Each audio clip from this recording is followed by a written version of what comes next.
Life can be unpredictable, full of change. Some good, some not so good, and some complicated. But one thing is constant.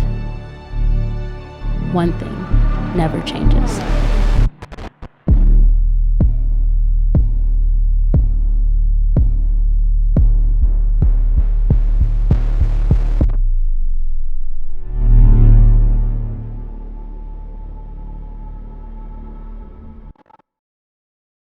Hey family, I'm Caleb.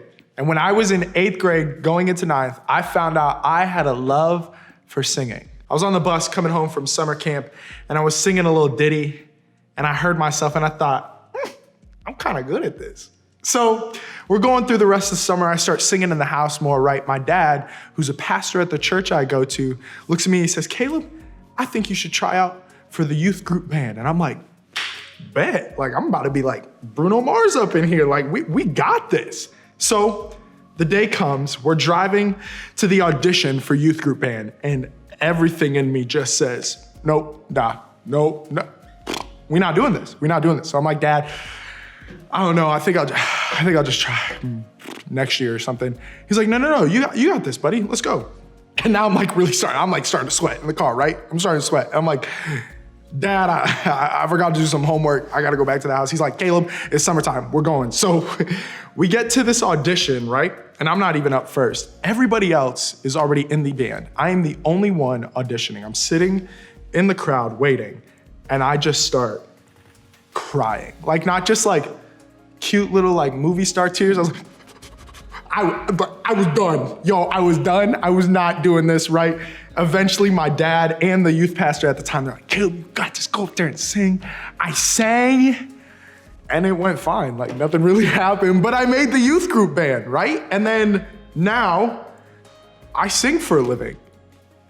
It's crazy, right? It just doesn't make any sense that I would not want to do this, and now it's all I want to do. Like, how do we get here?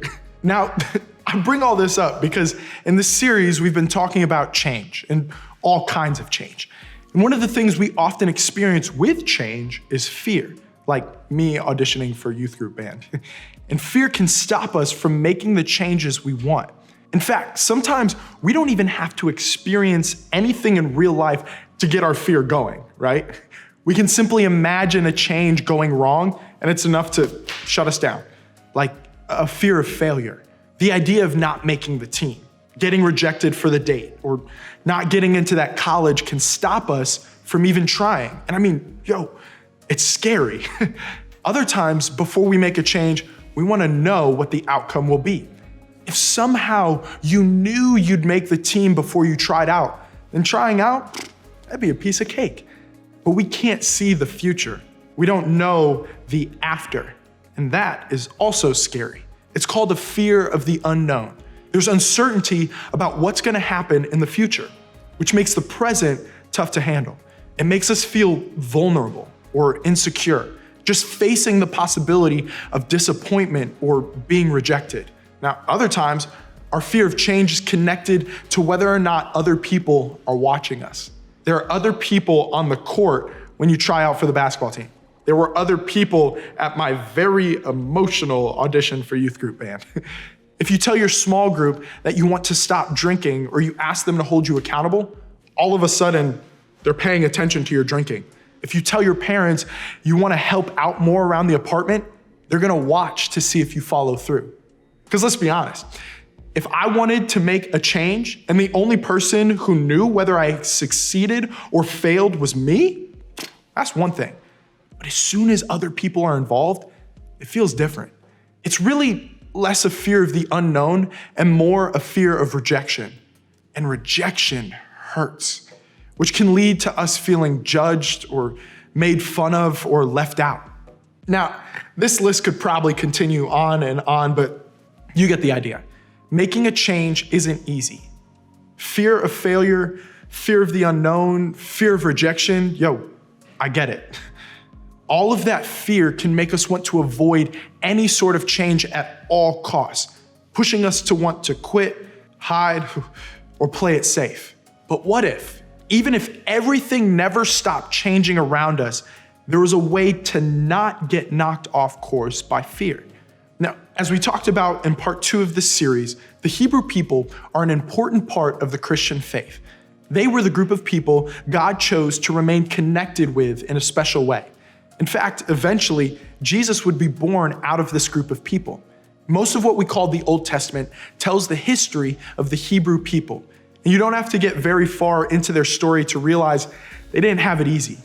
As a people, they spent a lot of that time being defeated and captured by other larger, more powerful groups of people. And at one point, the Hebrew people went to Egypt to escape a terrible famine. They ended up staying there and growing so large in number that they started to be seen as a threat to the Egyptians. And this scared the Egyptians, so in order to control the Israelites, they enslaved the Hebrew people. The Hebrew peoples cried out to God to rescue them. And God listened and sent a man named Moses to lead them out of slavery. And through Moses, God set them free from slavery and committed to lead them to an incredible land of their own, a land they called the Promised Land. Israel's story doesn't get easier. They still wandered the wilderness for a long time. Think decades, before finally landing on the outskirts of the Promised Land. Upon arriving, they wanted to check it out before moving in. And after what they'd been through in Egypt, can you blame them? So they sent 13 spies to the land that they were hoping to make their own, to see what this Promised Land was like. Here's their report. They gave Moses this account. "We went into the land to which you sent us, and it does flow with milk and honey. Here is its fruit." Yo, that sounds amazing, right? They discovered the land that was absolutely beautiful. It was everything they dreamed it would be. But look what follows in the next verse. "But the people who live there are powerful, and the cities are fortified and very large." So it was all good until they noticed that there were people living there who appeared to be powerful and had built cities that seemed indestructible. In fact, the King James version of a verse that follows says, "And there we saw giants, and we were in our own sight as grasshoppers, and so we were in their sight."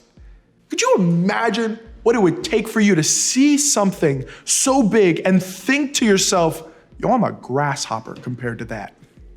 Now, the spies went on to tell the Israelites there was no way they could live there because they were too afraid. It didn't matter how much they wanted the land. Their fear was way too big. And so were the people living there. So you couldn't blame them. Now, we don't know the actual size and weight of the people living in the land the Hebrew people were scoping out, but we don't have to relate to that feeling they had. When you and I decide to make changes in our life for the better, we face giants too, often in the form of fear. The fear of failure, rejection, and the unknown are kinds of giants. It's not easy to make a change and get out of a toxic relationship, or try to confront an addiction, or break another bad habit, or make a positive move we know we should. And so often we respond like the spies. We say, I can't do this. It's too difficult and scary. The giant of fear is too big. And so even if we genuinely want what's on the other side of change, we stay exactly where we are. We have no idea what we could miss if we allow our fears to be greater than our attempt to change for the better. If we let our fears control us, they have the ability to cause us to miss out on some really good things in life. The goal behind fear in these moments is for us to miss out on God's best for us. And that's the last thing God wants for us.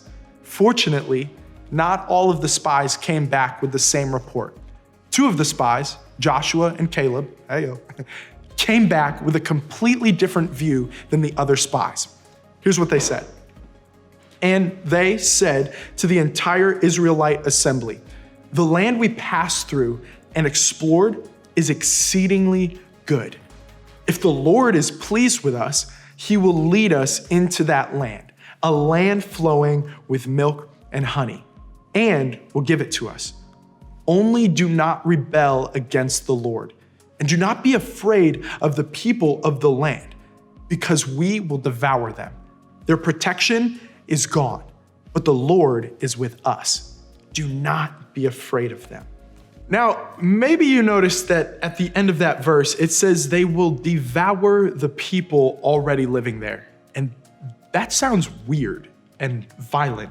And if that makes you uncomfortable, good, it should. That's a weird thing to say. The point in saying that, though, is the Hebrew culture was separated by tribes, and sometimes things got violent because having land and taking land was a way of showing and maintaining power. It made sense to them to have to take this land and the people living in it, which doesn't mean that's what they should have done, or even that that's what God actually said. This was what they understood God to mean, and they wrote it down that way. The point in bringing all of this up is that when you are reading a document several thousands of years old, written in a different culture with different practices, there are bound to be confusing things that come up. It's okay to acknowledge them and talk to people about them. And best of all, God isn't afraid of them. And if the Hebrews got it wrong about what God said, we can know the truest representation of what God is like is Jesus, who is referred to as the Word of God. So while we may not know exactly what God said in this instance, we can know what God's Son was like. There was no confusion over Jesus demonstrating God's love. Now, back to the Promised Land. Everyone said they couldn't take the Promised Land except for these two spies. Why was their response so different? Because their fear didn't get the last word. They knew their fear was not the end of the story. They saw God as part of the story, and he had gotten them this far. Even if they were afraid, God would meet them on the other side of their fear. They knew that now was the time to flex their ability to trust. Does that mean they weren't scared? No way. They probably were. But here's the thing about trusting God. It's not about not being scared. It's about following him even though you're scared. Remember it this way. You can have courage even if. Those giants may have been real, and their fear was definitely real. But they knew they could have courage because of who God is. So they trusted him and took a leap of faith. If they had let their fear run the show, they would have given fear the final word of the story. They knew God would meet them on the other side of their fear, no matter how real it felt. And you and I can do the same thing when it comes to the areas of life where we want to make changes. You can have courage even if you're afraid. It may be scary before we make the change, but it will be so worth it after. Now, this all sounds great, right? But what are some ways that you can practically put this into action? Here are a few steps to help you get started on having courage, even if you are afraid. 1, identify one change you'd like to make. As you listened today, was there something that came to mind? Is there something you want to audition or try out for? Is there a relationship that's not good for you that you need to step away from for a little while? Is there a relationship that needs to be improved and you could take some steps to do that? Is there a habit in your life that needs to be replaced with something healthier? Is there a grade that needs to be raised? Is there a part of yourself you're holding from others because of fear? You may have multiple answers, but for the sake of today, let's just focus on one. 2nd, identify one fear that surfaced as you thought of it. This is the thing that makes you want to pause and think, I'm not sure I can do that. Maybe it's a fear of rejection or failure or of the unknown. Maybe it's a fear of actually changing. Maybe it's a fear of the work you'd have to put in to make that change. Whatever it is, this is your giant. Pay attention to the giant and then invite God in. This is your chance to introduce your fear to God. This is your chance to have your Joshua and Caleb moment. This is your chance to remember that God is bigger than your fear. You could do something as simple as praying to God and sharing the change you want to make and the fear that is keeping you stuck. Let sharing your fear be the first step in choosing a different response to that fear. Fear is a legitimate and normal thing, but it doesn't have to control us and cause us to miss out. Even when you and I are scared of taking that step, we can invite God into that fear. Because everything may change, but some things never change. One of those things is that God is bigger than our fear, and God is with us. Imagine if you and I could live with that type of trust. What if we knew that no matter what fear we face, God is bigger? And if that trust in God helped us to make a positive change in our lives, how much more confidence would it give us to make the next change? When we live with the confidence of who God is, even if we're afraid, we can have courage. And not only that, we have each other. We have our small groups, which gives us an opportunity to have other people who walk alongside of us, encourage us in our faith, and help us make good changes in our lives. Let's remind each other this week that you can have courage even if.